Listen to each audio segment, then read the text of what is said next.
What is going on, everybody? Welcome into Alarm Fantasy Football. I'm Howard Bender.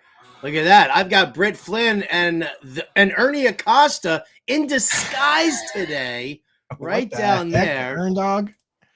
Unbelievable, dude. You could very well be Earn Dog today. Andrew Cooper, of course, everybody. Thank you so much for joining us.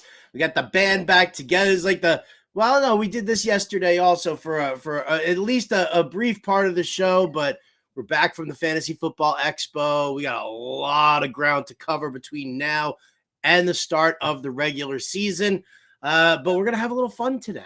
Listen, we're gonna get to your news. We're gonna get to your highlights. We're gonna talk some ADP. Did I just say talk? We're gonna talk. We're gonna talk some ADP, right? I'm channeling my inner Linda Richmond, darling. Do me a favor. The Holy Roman Empire. It was neither holy nor Roman nor even an empire. Discuss. Please don't talk to me before I have my coffee. Get my Powerball ticket. I'm at a carnation. I don't know how I'm going to drink my coffee now.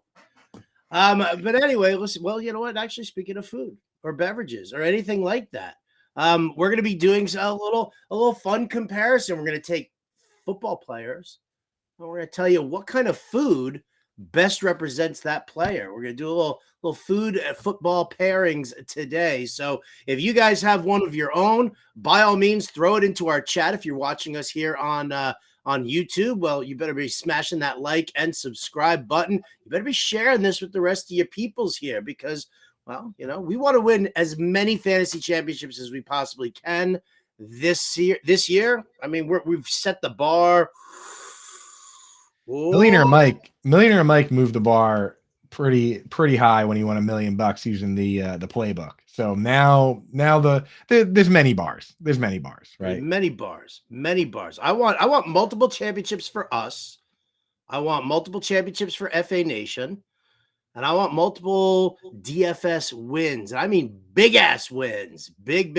Scott Frankel, pressure's on you, dude. You've won an RT Sports Championship entry fee, so you better be winning that one as well. So don't screw it up. Mr. Scamper's in the house. He wants talk time here also. Love it. Absolutely love it. Thank you so much, everybody, for being here. Britt, Coop, how you guys doing?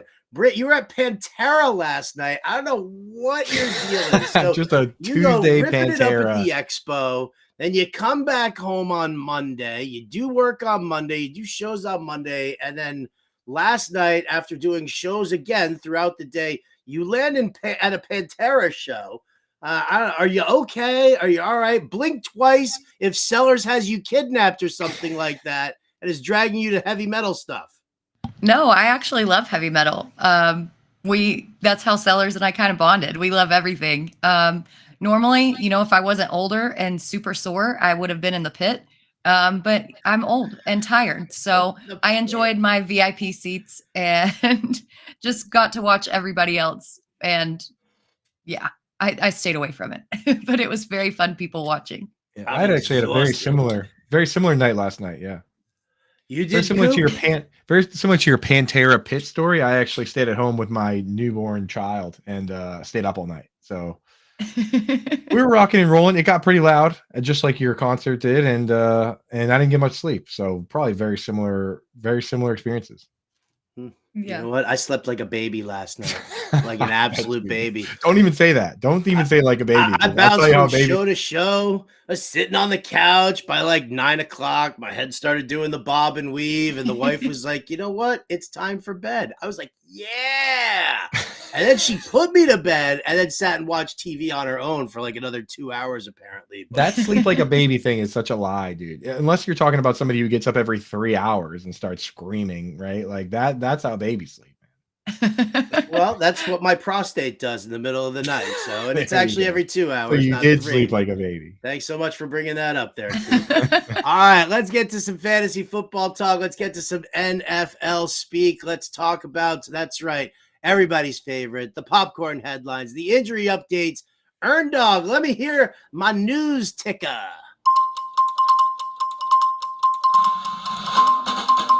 Ladies and gentlemen, it's time for the news on Alarm Fantasy Football with your host, Britt Flynn. Thank you so much, Howard. Not a lot going on today as far as actual news, but Richie James is getting more first team work after his training camp and preseason game flashes. We talked a little bit about him yesterday, but is there a chance that he ends up starting for the Chiefs? And if so, what are your expectations for him? How much did Matt Deutsch pay you to have that be the top headline The today? lead story. How much was the lead story is Richie Did James? you get like better sports gear or something like a hat and a shirt sent to you or something for that? I didn't. Unbelievable. It was dude. actually one of the top stories on NFL.com.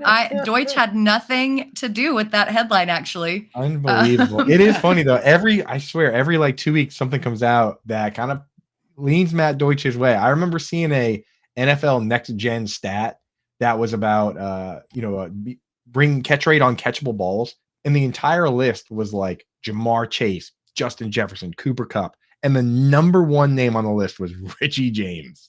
Like, so maybe they're on to something. I mean, is Richie James that much different from Sky Moore or Kadarius Toney though? No, that's my situation. I think that he is the same profile, and so it's going to be which one of them comes out ahead, or maybe they just interchange all of them. And they're like, you go play a snap, you go play a snap. You know, I don't know if any of those three actually come out as like the top dog. Yeah, he is the undisputed coolest hair on the team, depending how it looks at any given time. Sometimes it looks kind of weird, but usually it looks pretty cool. Oh, really? I haven't even seen his broccoli. hair. Oh, Richie James. Richie James got some crazy hair. Like every once in a while he does something where he's got like just 4 giant dreads. He looks like a spider. Sometimes he does the crazy colors. Like, you got to check out some Richie James, man. The hair game is on lock over there. I mean, I've seen Kadarius Toney's hair. Maybe they're having a hair competition as well as a starting job competition. Oh man. What else we got? Yeah, so Dolphins defensive tackle Christian Wilkins is staging a hold-in as his contract talks haven't gotten anywhere. Would it be another blow to the Dolphins defense, or can they kind of figure it out? Interesting, man. Christian Wilkins is a great player, man. Clemson, I believe he was. But yeah, that's this time of year, man, that's no good to have guys like that hold out, because he is a huge part of that defense. As a Patriots fan, let's pay the man. Give him whatever he wants, or I think he should probably sit out at least the first 5 weeks or so. Yeah, no, go ahead. Sorry, I was just gonna say. I mean, yeah, it would be a blow to the run defense. That was one of the things that Miami really wanted to make sure that they stopped, and that's one of the things that about a Vic Fangio defense. He really prides himself on that defensive line. Because he wants to be able to help, stuff the run while freeing up the edge rushers to kind of come around to have the secondary, whether it's going to be in press man coverage or in zone coverage, to be able to cover that. So he really likes plug in the middle. I think it would be a little bit of a bummer. I'm still drafting the Miami defense as one of my prime defenses, because I still think that they are incredibly underrated in the fantasy game. Yeah, I think so too. Also, selfishly, I want to say that if Wilkins does sit out, we're going to miss some golden mic'd up moments, because that dude is funny when he's mic'd up. So I hope that he comes back and plays, just so we've got some entertainment outside of football. So the Saints released wide receiver James Washington. Anybody care about James Washington? No. Former Steeler, Cowboy. Nah, we can forget about James Washington. I mean, how the mighty have fallen. He got so much hype. Like, that was one of the big names. This is like, James Washington came into the NFL kind of similarly to the way Corey Davis came in. Everybody's raving about what he did in college, and then he does nothing. And he's completely overrated. And I think that that's obviously something that you have to watch coming in when you're drafting a lot of these young rookies. And you have to wonder if it's an attitude thing, because honestly, right now, there's not a whole lot of reasons to release guys, right? Like, you are allowed to have 90 guys at camp, right? So there's got to be some particular reason in most cases to release these guys. Also, the pup list rules right now are do whatever you want, right? Put the guys on it, take them off, doesn't really matter. So for him to get released at this moment, there has to be something tied to it. Besides, even if you stink, they can just wait until the deadline and cut you. So if they're cutting you right now, there's got to be something going on there.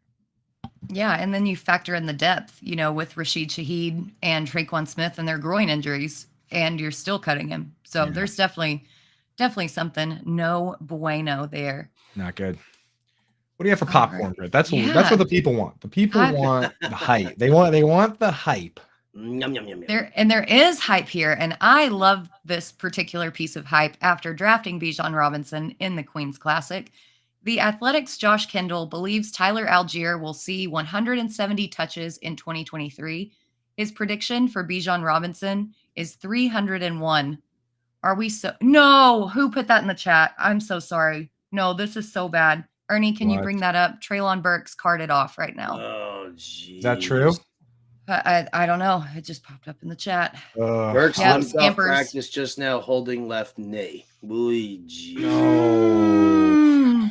Oh. No good. No good. Schefter, Okay. Schefter You know what? tweeted it. You know what? It's fine. He's gonna be fine. He's gonna be fine. It's okay.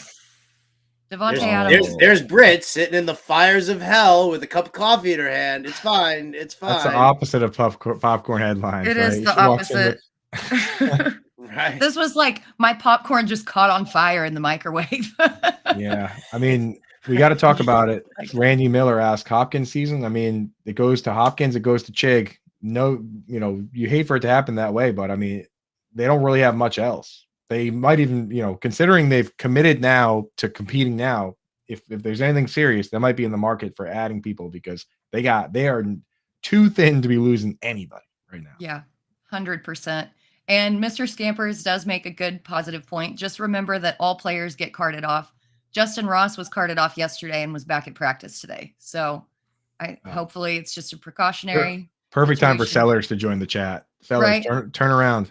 And Randy Miller asked if you drafted him. It's a lot more than that. If you look closely at that ball behind her, that's a autographed Traylon Burks Arkansas ball. If it was just a draft, it wouldn't be that big a deal. This is a deeper commitment.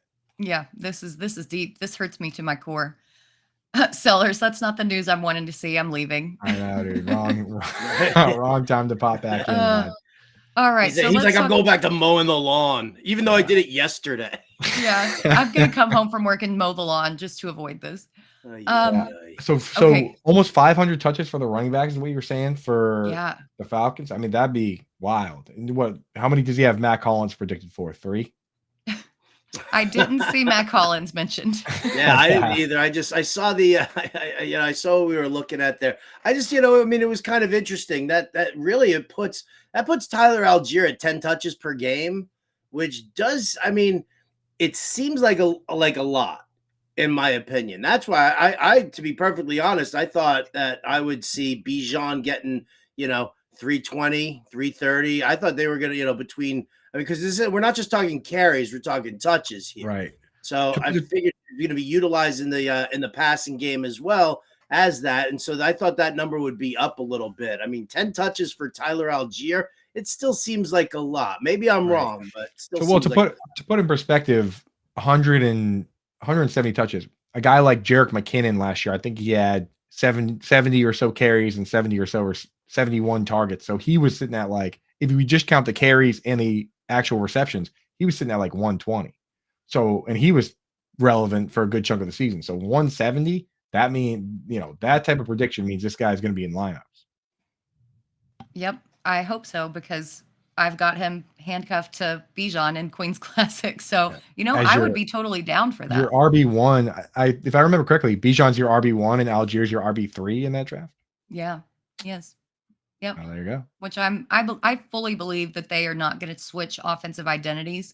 Scampers, don't tell me that. Everybody stop. I'm going to put my blinders on in the chat. I've actually got I've got the video here. I'm going to push this over to Underdog in the chat and see if he can't bring this video up just so that we can take a look at it. We're not trying to upset you here, Britt. We're not trying to upset you. I know it's news. We have to cover it. Deep breaths. Let's finish. Let's do a little more popcorn news to make us feel better, and then we'll play the video during the injury segment, which we got coming up. Yeah. All right. So the Colts GM Chris Ballard, when asked about the Jonathan Taylor situation, said we need to get him healthy before we do anything. So, I mean, are they actually concerned about his injury, or do they just not want to pay him? because that to me seems like people get contract extensions all the time. You don't have to get him healthy before you pay him. That has me a little concerned. You look at a guy like Jimmy Garoppolo, where they talked about the foot, and then the foot wasn't ready, and they had to change the details of the contract. That doesn't sound like, oh, even a broken bone, you sit there and say, oh, well, that will heal completely, so we might not worry about it. With this, I mean, if you need to get him healthy and see that he's healthy to pay him, does that worry you, Howard? That worries me a little bit. That I'm kind of on the fence with this whole situation, because I'm not really sure if Jonathan Taylor is kind of using this as like, hey, keep seeing what life's going to be like without me. And because I mean, we know that he had the procedure to fix up, or at least clean out his ankle during the off season. It does seem like it's a little bit lengthy of a time, based on what they said about the procedure, based on what they said after the procedure was done. It seems like this is kind of an excessively long time for it, that I do wonder how that there is some sort of gamesmanship going on. Yeah, not good. Truly not great. All right. So Kyle Shanahan wants Trey Lance to let it rip and stop being so hesitant. But is the issue hesitancy, or is it his skill set? Because I kind of believe that it might just be his skill set.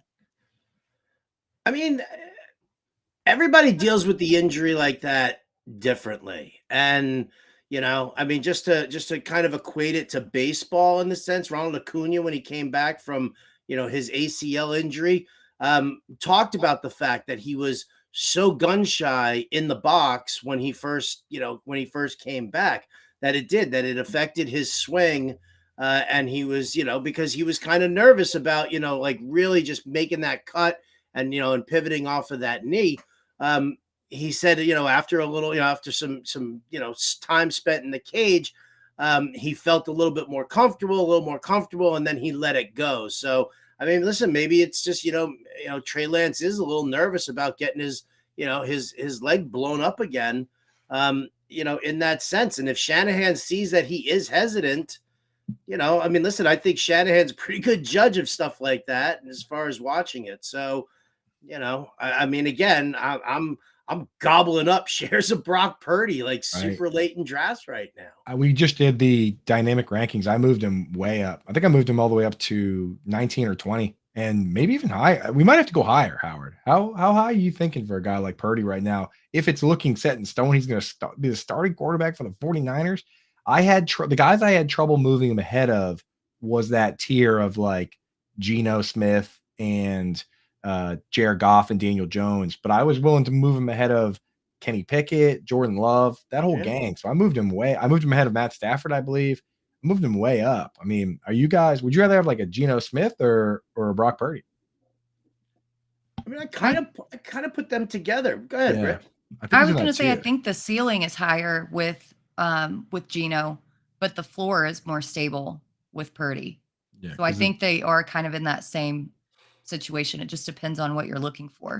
I mean, again, we can always go back and take a look at, where is Deebo Samuel being drafted? Where is Brandon Ayuk being drafted? Where is George Kittle being drafted? If these guys are all, that high up and they're going to be that big of a group of targets, then, does that make sense? I won't put him above Daniel Jones, because I don't think that Purdy has that rushing upside, so to speak. But I do think that it's it is kind of in that Geno Smith, Kirk Cousins, kind of a realm. Right. Yeah. I mean, honestly, if these Lions wide receivers keep getting banged up, then might have to go ahead of Jared Goff. Yeah, speaking of banged up, let's just rip the Band-Aid off and see if we've got the video here. All right, Earn Dog, what do we got? All right, here we go. Dun, dun, dun, dun.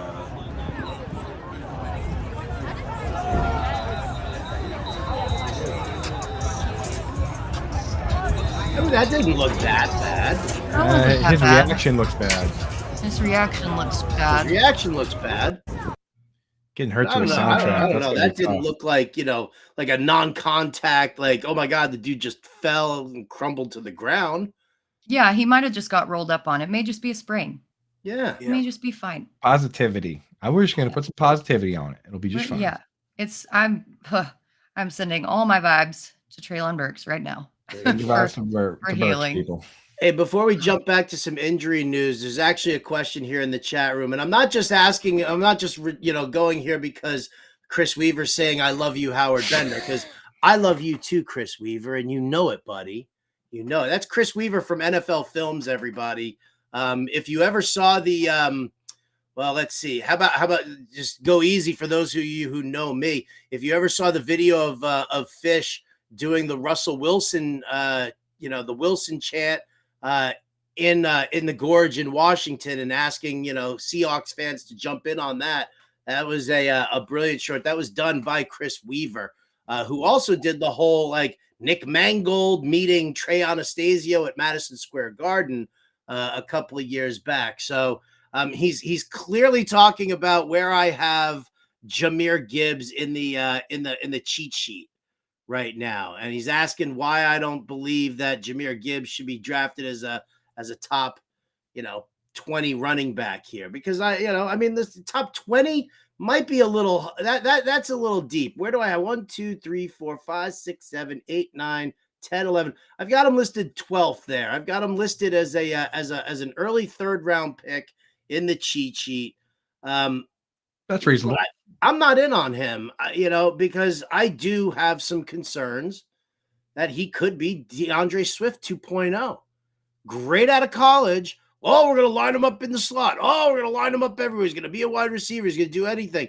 And what happened? Jamal Williams ended up being the lead running back while DeAndre Swift got phased out. And even if you look at what's going on in Philadelphia right now, Kenneth Gainwell's getting all the traction, not DeAndre Swift, not even Rashad Penny. So that's my big concern about Jahmyr Gibbs. But I'll ask you guys here your thoughts. Who wants to go first? I'll go first. Jump in here. Nope, we have an art. If you want our full thoughts on this, Chris, me and Britt wrote an article. She did the pro, I did the cons. For me, I'm with Howard, where they could have just brought Jamal Williams back on a cheap deal. Instead, they paid up for David Montgomery, and then they went and got Jahmyr Gibbs. And again, everyone says he's going to play the slot. First week of preseason, he played a ton. He played 18 snaps and played 0 at the slot. And people have been coming to me and saying, "Oh, well, it's because they're keeping these plays secret." It's like, so you are aware of a top secret playbook that the rest of us, it's too sensitive for them to practice it. That's the situation here. I think maybe he is just going to be a part-time back, and the team realizes they need 2 backs to succeed. That doesn't mean both those guys can't be fantasy relevant. It's just he goes in the range where I'm still taking guys that are 3-down backs. See, I just love his receiving upside. And when you've got a back that catches the ball that much, with his potential, with his draft capital, with the way that he's been working with the receivers in training camp, instead of the other running backs, I think that they have a real big plan for this guy. And he's looked so good and so explosive. Any touches that he gets, he's going to do a lot with it. I think that there is room for both backs, like you mentioned, Coop, but with the receiving upside, I think that Gibbs is worth a 3rd round pick. So. I just put the link to the article, to the player debate that you guys did over into the YouTube channel. So you guys should be able to see that. I don't know why it's not coming up here for us here on Restream, but it's there in YouTube. And you can just go to fantasyalarm.com under the NFL tab. Under weekly fantasy football, you'll see fantasy football advice. And that's actually right where, where we're sitting here as far as fantasy football advice for all of our player debates that we're doing right now, that we're rolling out there. So you can definitely check it out. Weaver leaning towards Britt's point of view here. All right. Well, that's why Weaver hasn't won the Jam on Fantasy Football League, and I don't know how long. Yeah, that trophy. That trophy? That one right there. Oh, there it is. Jam on, baby. Just throw me under the bus, Howard. The wheels on the bus drive right over Britt. Right over. See, there you go, Coop. You're going to be able to start singing that one to your kids soon.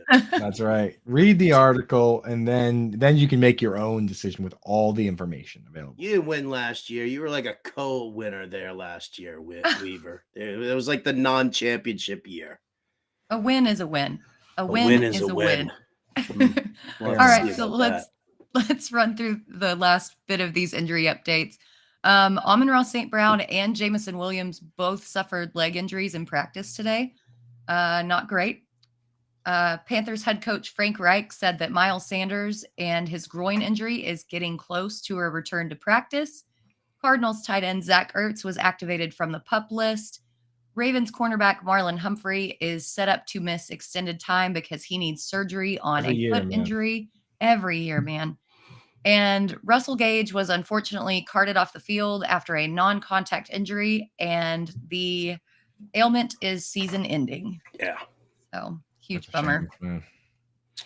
Yeah, I mean, I'm very curious to see what happens with the Amon-Ra St. Brown injury, because we did our bold predictions for the Fantasy Alarm Draft Guide, which you guys can get www.fantasyalarm.com/draft guide. Get the draft guide, the cheat sheet. Hell, get the All Pro subscription. Just get it all. Get it going right there. You take a 7-day free trial and check that out for sure. But in the bold predictions, we have something it's called impact injury, and the intent behind that is not just who do you think's going to get hurt. It's who could get hurt, and really like what happens to the team, what happens to that offense, what is it really, you could say, yeah, Pat Mahomes, he goes down with an injury, huge impact on the Chiefs. I actually put Amon-Ra St. Brown because my question is, where do they go with that if he gets hurt? Like, their receiving core sucks. Jamison Williams isn't coming back until week 7. Jahmyr Gibbs. Then I would draft Jahmyr Gibbs. If Amon-Ra was out for the season, I would take Jahmyr Gibbs at RB12. Yeah, probably. But then you're still looking at, a tough situation. It would demolish them. And there's a lot of teams like that. And I talked about it with on Quickouts with Impemba, that it's why I'm betting the under on certain teams. Another one for me is the Bills. That's a team where, just like ARSB, if Stephon Diggs goes down, we're talking 150 targets, right? To a guy that earned those targets. And now you got to figure out what to do, how to get all those first downs again. That's what we forget in the fantasy world, is they don't care about targets. They don't care about anything else. There's 2 things they care about. They care about getting first downs and then hopefully getting touchdowns. That's the only thing that matters in a football game when you really boil it down. And Amon-Ra St. Brown is a first down machine. So you lose that guy, you lose your go-to guy on third down, it's big trouble. Like Howard said, Stephon Diggs, one of those guys. It's easy to say Justin Jefferson and guys like that, but even those teams have other options. These 2 teams, the Lions and Bills, I feel like they didn't do enough this offseason. I'm betting the under on the win totals for both teams. Somebody tell Scott Frankel to shut up. Marvin Jones and Khalif Raymond. Yeah, Marvin Jones, dude. No. All right, let's Khalif Raymond and Richie James have already been mentioned. This is the Matt Deutsch special. The bingo card. It really is. Shout out for the better boss. The better boss special. All right. Well, I'll tell you what. Let's pivot off of this sad news here, because I think the more we talk about injuries, the more we're gonna lose Britt mentally here. She's just gonna, I know. I see it in your eyes, Britt. You're like, Treylon.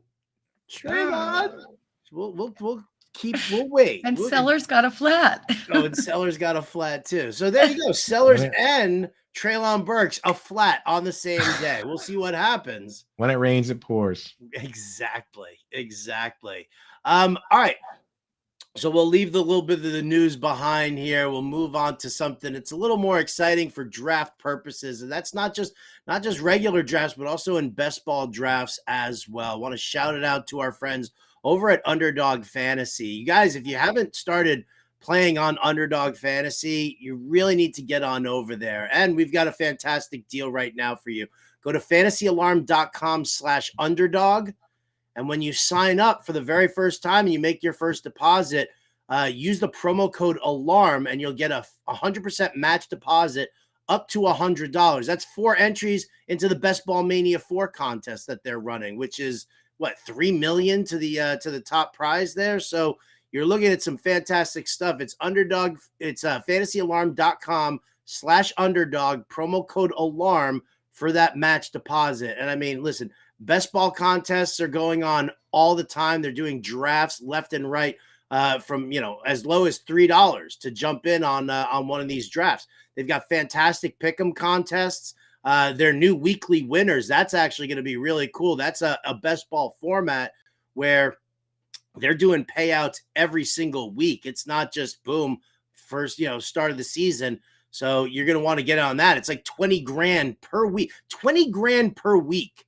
Underdog's giving out just for first place. And then they're paying out like a ton of other people there. So what we want to do right now is we want to take a look at some of the ADP risers and fallers according to Underdog Fantasy. So Britt, you pulled a tremendous amount of data here that we can take a look at. Who's on the rise? Yeah, one of the biggest movers over the past week has been rookie Tank Dell from Houston. His ADP last week, just 7 days ago, was at 213.5. Today, it's at 184.8. That's an ADP change of 28.7. That's more than 2 rounds this guy has gone up in. It's crazy. But if y'all were around when he got drafted, I talked him up. I knew that he was going to fit in well with this offense. His college profile is great. And everything that we saw from that Houston preseason game was amazing, tremendous, wonderful, excellent. All the superlatives that you can describe for Tank Dell. Too small. Nah. Too small. Next player. That's it. But he's still going only in the 15th-ish. I mean, you're not taking him, even though he's moved up 2.5 rounds. He's still very cheap. Like in a best ball format, would you not be willing to take him in the 15th round? In best ball, the problem you run into with these guys, the guys like Andrew Hawkins and Rondell Moore, is twofold. One is that the run blocking is almost non-existent a lot of times. It's a skill you got to develop if you want to play a full snap share. The other is these guys end up being crazy low ADOT, which in best ball, it's so hard to have you need a touchdown to have a big spike week. Like Underdog, which we play on, is half PPR. So that's my worry for a guy like that. I'm still on John Mechie and Nico Collins, but I can see it. I mean, you got to root for guys like that, but I'm not. He's 165 pounds. Yeah. Scott said, good things come in small packages. What I'm trying to figure out is, where is the wormhole in this world? Because obviously in like the realm of being John Malkovich, we've got being Britt Flinn. And somewhere there's like a wormhole where the better boss just crawled in and got the Richie James talk in there. And now Colby Conway is clearly in there serving as a puppeteer. And we're talking Tank Dell. This is getting a little creepy. Who's next, Britt? Next is Kareem Hunt. A little bit puzzled on him. I think that he moved up because people were thinking he was going to sign with the Saints and then the Colts, but he never did. But he still moved up quite a bit. Last week, he was at 203.1, and now he's at 182.4. So that's a change of 20.7, just over a round and a half. Do you guys think that he's going to get signed? Do we think that he's going anywhere? I mean, what do you think? I mentioned this to Howard last week, and I truly think that the jobs he's interviewing for should take him completely off our board. Like the good jobs were the ones that kind of just went, or at least for starters, the ones that went to Dalvin Cook and Zeke Elliott. Those were the good jobs available. The other ones are like the Dolphins, but it doesn't seem like anyone's going to go there. Or if anything happens with Mixon, maybe that spot. But Kareem Hunt he's the jobs he's going for are where you're like a scab, where the guy is suspended, so you play for 3 games. It's like Melvin Gordon signing with the Ravens because J.K. Dobbins is holding out, right? Like the job of maybe playing if Jonathan Taylor holds out, that's not a job that Dalvin Cook or Zeke would want to have. And we're already a little skeptical on those guys. So we're gonna grab Kareem Hunt for 3 games on the Saints. Miss me with Kareem Hunt at his ADP or at any ADP. Yeah, At I'm any not ADP. in on that either. Right, are you in on him at all? No, I don't think so. I think he was the lowest on my board out of all the free agents. And like Coop said, the jobs that he's interviewing for, not He's great. If nobody else wants he's to see Duke him. Johnson now. Oh, Duke. Oh, there you go.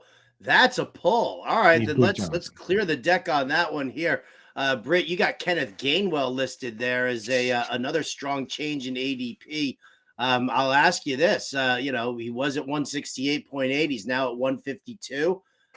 Britt, I know Sellers is chirping in your ear about Gainwell all the time. Are you in? I actually am a little bit. I'm not all in, but I'm getting more in, if that makes sense, because of the training camp reports, because of what we saw in the first preseason game. Gainwell and Boston Scott didn't play. They played Swift and then played Rashad Penny the majority of that game. I think that Gainwell already knows the system. He's been used heavily in the red zone. I mean, as much as you can be with a touchdown vulture like Jalen Hurts, and he's still super cheap. So why would you not take him out of those three when he has the lowest ADP of all? Yeah, I mean, I just love that of all the steaming up that Sellers has done for Gainwell, that he didn't get him in the Scott Fish Bowl. That just makes me chuckle, dude. He was so upset. Well, he got sniped. He was so upset. He's been driving that train. And the reason I'm giving the fist bump is because I have a good amount of Kenneth Gainwell already. I don't want to see his ADP go up because I like him, but this just kind of speaks to our priors that we like this player. He looks good on tape. He didn't even have any sort of goal line job, but he was scoring from 10, 15 yards out at times. So I don't like his ADPs changing because I want more of him, but the fact that he's moving in the right direction while I already have him in some leagues is nice. All right, couple of tight ends who are climbing up the ADP charts over at Underdog. I'm very curious as to what you guys think. I definitely like one more than the other, but we'll see how you guys match up with it. Luke Musgrave, he's climbed up about a little more than a round. He's at climbed up another 16.8 spots in the ADP. Jake Ferguson, the Dallas Cowboys, he's climbed up about 16.3 spots on there. Britt, one or the other? Do you like one? I think I like Musgrave over Ferguson, and that hurts me as a Cowboys fan because I want to have a good tight end, but I just don't have enough faith in Ferguson being that pass catcher. Musgrave, on the other hand, super speedy, super big, super great hands, and they don't have a lot of target competition over there. So I would definitely take a stab on him over Ferguson. Verbal retweet. All right, well, those are five of the top risers according to Underdog ADP analysis. Let's talk about some of the fallers here. Now, right off the bat, one of the biggest fallers obviously is Kendre Miller with the injury. I mean, that just makes sense. I mean, you guys are obviously downgrading him. Are you even thinking about drafting him now? So it started sliding with the 3-game because everyone thought Kamara could get the whole season or 8 games or 6 games. 3 games? No, just give me Kamara. Kendre Miller, I'm out. Yeah, that's too messy, unfortunately. In Dynasty, obviously he has a role, but in best ball, I don't know if he's really going to do anything with Jamal Williams still in front of him. Okay. Mike Gesicki, another one who's dropping because of injury there as well. Maybe there was some Tyquan Thornton hype also going on that was kind of pulling him down. Separated shoulder, he's dropped about 15.4 spots in the ADP. That is more than a round. I don't really buy it. I mean, I'll let everybody kind of pass over him because I don't think a separated shoulder is knocking him out, for this season. And to me, it's still a free pick. Coop, you're a Patriots guy and the new tight end whisperer. So this is kind of the opposite of the Gameo situation where I'm like, yeah, let's move him all the way down. Let's make him free. And he's already pretty much free in your regular leagues. Let's make him free in every format because I'm in, man. I think he's going to play a lot of wide receiver. And that's all after you get outside the top few guys, all we can really ask for is a tight end that lines up at wide receiver. That's the difference maker. So I'll take that for sure. Let's move him all the way down to the end and I'll just get him for free. Yeah, I think that there's a world where both he and Hunter Henry have some fantasy value in this offense. And the way that Bill O'Brien talks him up and the way that Bill Belichick has said historically that he's not a tight end, that he's a wide receiver, makes me think he's going to have a big role to play in this system. I'm not really worried about the injury. That world already existed when Bill O'Brien called plays for this team and Gronk was the tight end 1 and Aaron Hernandez was the tight end 3. And all that happened while Wes Welker was getting 173 targets. Like, I know Tom Brady's not there, but we're not talking about tight end 1 or 3. We're talking about tight end like 27 or wherever he goes. All right, let's stay with the tight end position here, because here's one who actually I know Britt is a huge fan of, and that's Greg Dulcich. Apparently dropping, not a huge amount, 10.8, so less than a full round in a 12-team league. Britt, why is he dropping? Are you happy that he's dropping so that you can get more shares of him? Yeah, he's only dropping because people are freaking out over the depth chart and Adam Troutman being listed as tight end 1. We talked about it on the show yesterday, that just because you're listed as tight end 1 does not mean that you're going to be the primary pass catching tight end. And that's going to be the case here. I'm 100% certain of it. Keep him dropping, keep overreacting to depth chart hype, and just wait until that first game happens. If your analysis consists of the depth chart and you move guys down based on that, then this is not the show for you. If you were doing depth chart based and that unofficial depth chart based analysis, then don't worry about it. Don't worry. Then you need the draft guide more than anyone. I'm not going to dispute that at all. Honorable mention here goes to Breece Hall. Hasn't really moved much yet, but I'll ask you guys this one. How far do you think he could fall? I knocked him down a little bit in the cheat sheet when Dalvin Cook signed. How much are you downgrading him, Coop? Pretty far. Pretty far? Yep. Yeah, Both of you. I moved down pretty far. The question of the day that everyone needs to answer is, do you take Dalvin Cook before Breece Hall? Because if you have Dalvin ranked ahead of Breece Hall now, which I actually have Dalvin one spot ahead, I'm gonna have no Breece Hall. That's the question that we all got to ask ourselves. Well, in one of these high stake tournaments, he went in the 6th round last night. He's fallen quite a bit in these bigger tournaments. I think in best ball, we're going to see the change happen gradually. Next week when it comes out, I wouldn't be surprised if he drops, 15, 16, 17 spots. I think people are really going to overcorrect fast on the Dalvin Cook signing for him. I think overcorrecting that much is going to be a problem for a lot of people. I really do. I mean, first and foremost, Dalvin Cook's not even ready to get back into practice yet. True. He's going to be out for a week. He had a shoulder cleanup procedure. And the reason, the reason to me that the Jets brought him in was strictly so that they didn't have to worry about Breece Hall re-injuring his knee the way Saquon Barkley did. And I think it's a very telling thing. I genuinely believe, yes, Dalvin Cook will probably get the majority of carries to start the season, but I think somewhere around, midway through, maybe week 6, week 7 even, that we'll start seeing Breece Hall getting the majority of carries in that offense, and Dalvin Cook will end up kind of, working his way in as a complementary back, and they'll have that 1-2 punch. I'm not saying it's, like 80-20 Breece Hall, but it could end up being more like a 60-40 sort of a situation. So I'm worried that people are overcorrecting too much right now. Not to mention, I'll give you this, Howard. Dalvin Cook, this is now 2014, 2016, 2019, 2021, and 2021 that he has hurt his shoulder. That doesn't include the ACL. It doesn't include the concussion. That's just the years he's had shoulder issues that caused him to miss time and or have surgery. So, if you're placing bets on guys to miss time, Dalvin's got to be a guy that you put some money on. Yeah, agreed. I just think that the Jets might run him into the ground while allowing Hall to kind of just sprinkle in here and there, because he is the future. Like, Cook's only on this 1-year deal. And Exactly. that's why I think that Hall might drop a little bit. Yeah.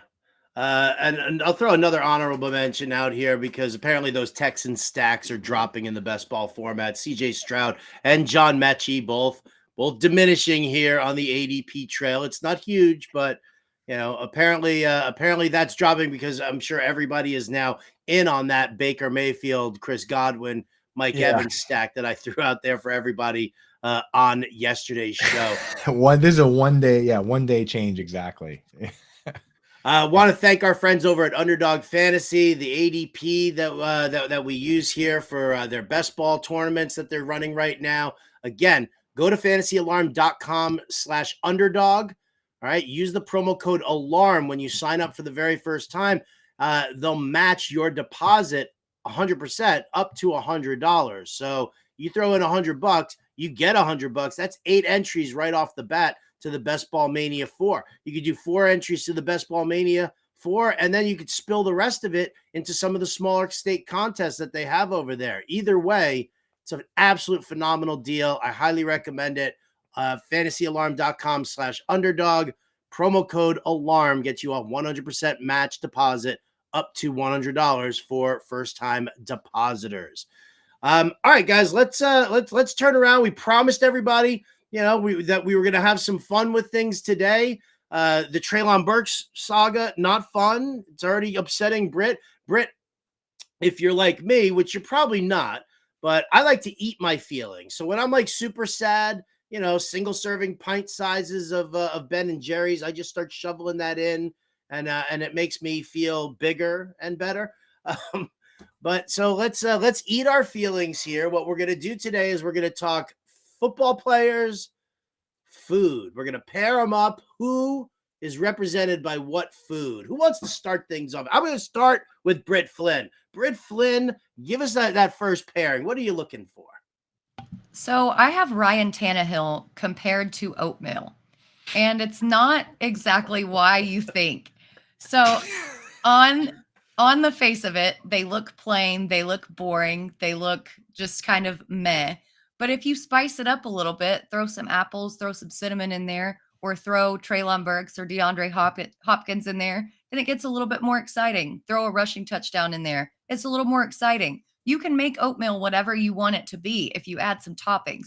And that for me is Ryan Tannehill. He's not just this plain boring quarterback, and he gets a lot of hate for no reason, just like oatmeal. And Britt just opened up her cupboards, and in there was a Treylon Burks knee injury. So she has to eat plain oatmeal now. Sprinkle a little brown sugar on that. Thanks. A little brown sugar. You know what I like in my oatmeal? Maple syrup. Yeah. That's the play, dude. Just throw it right in there and pretend it's not just sugar, which it is. There you go. So Coop now says that he wants to pour maple syrup all over you, Ryan Tannehill. Yes, it does come off a little creepy, but hit me up on Twitter. Hit me up on Twitter. Coop, give me a food pairing. What do you got? Okay, so people might not agree with this one, might be controversial, especially for people in Baltimore. But J.K. Dobbins, to me, is crab cakes, which, it's, again, not just because crabs in Baltimore. To me, crab cakes, every time I see them on a menu, I look at them and I'm like, that sounds good. And I order them and they come. And I was actually expecting something else. Like I'm expecting like the fried clam cakes or something that's just better. Like crab cakes to me are just not that good. So on paper, they look awesome. And look at Howard Bender. He's never ordering crab cakes. To me, the idea, I see them and I'm like, oh, nice. Or a wedding or whatever. Like, oh, yeah, we're going to have crab cakes. And then I have one and I'm like, this is gross. And that's J.K. Dobbins to me. On paper, hey, 6.7 yards per carry looks good. But when is it ever actually good in fantasy? Oh, Howard, are you okay there, buddy? I'm just, I'm thinking, listen, I would, I'm allergic to shellfish. I would probably eat a crab cake before I would draft J.K. Dobbins. Not going to lie. They could both kill feelings. you. Yeah, Gross. I feel They you could on both that. kill you. Gross. Howard, what you got? All right. I want to just shout out Hal Alexander in there for CMC. Christian McCaffrey is Rocky Road ice cream. A little bit of everything. Yeah. Does it? Going Hal? I like it, man. You know it. I love me some Rocky Road ice cream. No doubt. Oh, Scott Frankel had a crab cake in this Charlotte airport. What is it with the hashtag family and eating crab this weekend? Didn't I don't even know. Wendy had I forget who it was. Wendy and Kevin both had crab cakes, eggs Benedict. I know. I bought them breakfast because I felt bad. I figured they were going to be vomiting for the rest of the day. Bijan Robinson prime rib. You know what? Bijan Robinson prime rib with a baked potato and some cream spinach on the side. That's what I'm talking about. That is the King's dinner. And Bijan Robinson, I don't care if the dude from The Athletic says only 301, touches. You know what? In honor of Card Sharks, I'm going to say, guys, that I think that number is going to be a little bit higher there for Bijan Robinson. So get your knife, get your fork, you got your steak, you got your Bijan. Yeah, that's what's up. You're on death row, and they say you get one last meal, and you just say Bijan Robinson. Bijan Robinson. Yeah, I'm totally down with that. Love it. I got to jump in on one real quick because Mr. Scamper said Kareem Hunt is candy corn, and I actually had a player, Tyler Boyd, was going to be candy corn for me, and basically it's that nobody likes it, but it's always there. It's always there, and somebody always puts their hand in and grabs some and has some, and they're like, well, and afterwards they're like, why did I eat that? That's Tyler Boyd. He always gets drafted, and he's just kind of there, and nobody knows why.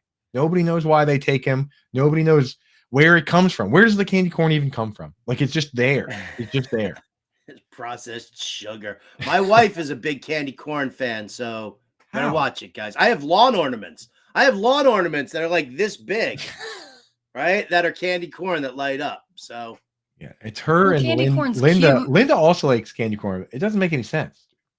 No, I can like taste the artificial flavorings in candy corn. It's like eating wax, dude. Yeah. You know, all right, let's keep rolling here. What do you got, Britt? Because we got a couple, we got a bunch of them here. So, and I want to get to as many as we can. Okay, let's go. So Mike Evans is a potato because has anybody ever had a bad potato? A potato always gets the job done. A potato is so versatile. A potato can be used in many different ways or with many different quarterbacks, as can Mike Evans. A potato gets the job done and makes you happy. When Mike Evans has 1,000-yard seasons year after year after year, he makes you happy. And that's why Mike Evans is true. A potato. Week to week, too, though. It's like 1 week you might get that like twice baked potato, that like a really fancy one, right? And it's like, yeah, I love these. And then another, another week he has that 3 for 30 week. And it's like, just taking a bite out of a raw potato. I'm crying. Keep going, Coop. What do you got? So I'll tell. This is a combo one. Jacoby Myers and Hunter Renfrow. They're those popsicles that have the 2 sticks, and you wonder why the heck. Like when I see those popsicles, I'm like, why is it one popsicle with 2 sticks? Like, what's the purpose of that? Where when they signed Jacoby Myers and they already had Hunter Renfrow, I was like, why did they do that? And the other part is that if you even want like the full thing, you almost need to like try and take them apart and have one just be the stick and one get the whole thing. And even then, you don't even know if you have anything. And that is what would happen if Jacoby Myers got hurt or Hunter Renfrow got hurt. You might get a popsicle, but it'd still be a pretty bad popsicle, a full popsicle. Instead, you just got half a popsicle. Britt, you have a fun fact about the 2-stick popsicle. I do. It was invented in World War II as a solution to rationing. Well, how? Well, were you supposed to share them? Split it. Yeah, you split it, and then you gave like one to each of your kids. One side. I've never tried splitting one of those, but one kid's going to be disappointed, dude. And I think three on a match is bad luck. 2 on a popsicle, right on. I think one of these kids is going to be disappointed. Yep.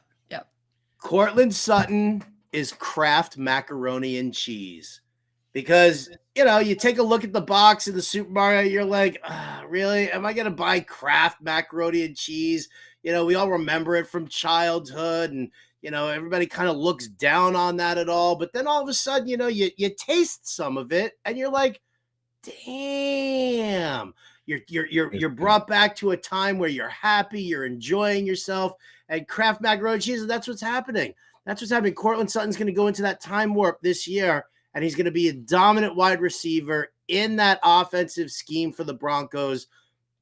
And you're going to be like, damn, I love me some Kraft macaroni and cheese. Screw you, Velveeta. That's what it's like when I draft with somebody else too. It's like me and my wife deciding what to eat for dinner. Like we see that part of the draft board and we're like, let's just have mac and cheese. And immediately we're both like, yes, let's just do that. That'll be easy. That's what it's like drafting Cortland Sutton. Like, that's an easy one.